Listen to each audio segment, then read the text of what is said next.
فرمایا ایمان لائے اور ان کی اولاد بھی کیا ایمان کے ساتھ ان کی پیروی کی، تو جہاں والدین ہوں گے جنت میں مومن یا دونوں یا ایک، وہاں ہی وہ بالغ جو ایمان لائے تھے وہ بھی وہاں ہوں گے۔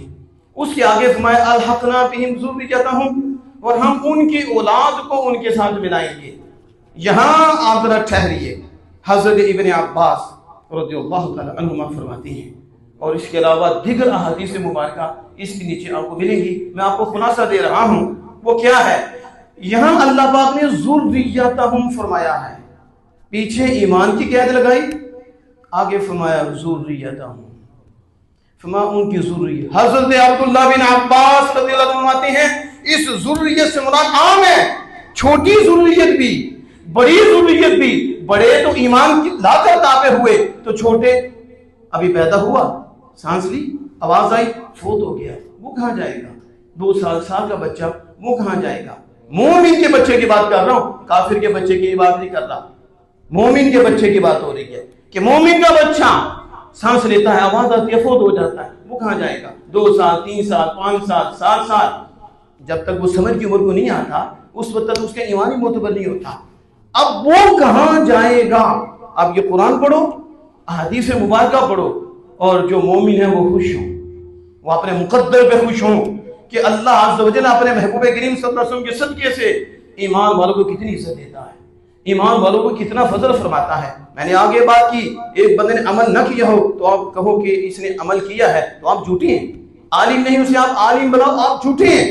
آپ کسی کو ڈگری ایسے نہیں دے سکتے، ہاں پہلے اس نے وہ کام کیا ہو پھر آپ کہیں گے کہ یہ فلانا ہے، یہ فلانا ہے، لیکن خالق کائنات جل وعلا کو دیکھو، وہ ایمان کی ویلیو کس نے بتاتا ہے، وہ مالک ہے جس کو جو چاہے جو مقام عطا فرما دے، جس کو جو چاہے وہ اس کو عزت عطا فرما دے۔ اب یہ چھوٹا سا بچہ ہے، اس نے عمل کوئی نہیں کیا، تو یہ چھوٹا سا بچہ کہاں جائے گا؟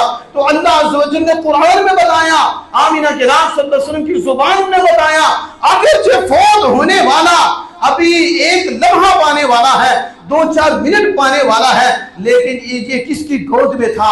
اس کی ماں مومنہ تھی، اور یہ کس کے پاس تھا؟ اس کا باپ مومن تھا۔ ہم اس چھوٹے بچے کو نہیں دیکھیں گے اور اس چھوٹے بچے کے عمل کو نہیں دیکھیں گے کہ ابھی تو یہ عمل کے قابل نہیں، ابھی تو یہ ایمان لانے کے قابل نہیں، ہم اسے نہیں دیکھتے، ہم اسے دیکھتے ہیں جس نے مجھے بھی مانا ہے، میرے یار کو بھی مانا ہے۔ ہم اس ایمان کی وجہ سے جو باپ کو نصیب ہوا ہے اس بچے کو بھی مومن کہیں گے، اس بچیوں کو بھی مومن کہیں گے۔ آج آپ ایمان کی ویلیو نہیں جانتے، آج آپ یہ نہیں جانتے کہ اللہ نے اپنے محبوب کے صدقے کتنا کرم فرمایا ہے۔ آپ کا دودھ پیتا بچہ بھی مومن ہے، دودھ پیتی بچی بھی مومنہ ہے۔ صرف یہاں تک نہیں، میرے آقا تو جہاں صلی اللہ علیہ وسلم آتے ہیں اور قرآن فرماتا ہے کہ ماں جس درجے میں جنت میں ہوگی اور باپ جنت میں جس درجے میں بھی ہوگا، یہ دودھ پیتا بچہ بھی جنت میں اسی جگہ والدین کے ساتھ ہوگا۔ بتاؤ مجھے کتنے عمل کیے، ایمان لایا، روزانہ نمازیں پڑھتا تھا، کیونکہ ابھی تو وہ بالغ ہی نہیں ہوا اور سمجھ کی عمر کو پہنچا ہی نہیں، تو اس کو فائدہ کیسے مل رہا ہے؟ یہ ان لوگوں کے لیے بھی سبق ہے جو کہتے ہیں کسی کا عمل کسی کو کچھ فائدہ نہیں دیتا، ہر ایک نے اپنے عمل سے جانا ہے، اور بعد والوں کا بھی عمل کوئی فائدہ نہیں دیتا۔ ہم نے کہا آپ قرآن پڑھیں، لوگوں کو پریشان نہ کریں، قرآن کو یہ کہتا ہے ہاں کافر کا عمل فائدہ نہیں دیتا، یار کے یاروں کا عمل فائدہ دیتا ہے۔ ایمان یار لائے ہیں، اولاد کو اتنا فائدہ ہوا ہے کہ اولاد دودھ پیتی بھی ایک تو مومن ہے اور دوسرے جو اتنے عمل کر کے جنت کے درجات کے مستحق ہوں گے، اللہ جل وعلا اسی ایمان کے صدقے اسے بغیر عمل کے جنت کے ان درجات کا مستحق بنا دے گا۔ اب آپ نے دیکھا یہ ایمان کی وجہ سے فضل ہو رہا ہے۔ بس یہ خلاصہ آپ کے سامنے ہے۔ اگر والدین کا مقام نیچے ہے اور بالغ بچے جنہوں نے ایمان کے بعد بہت عمل کیے تو وہ درجوں میں بلند ہیں، تو اب کیا کیا جائے گا؟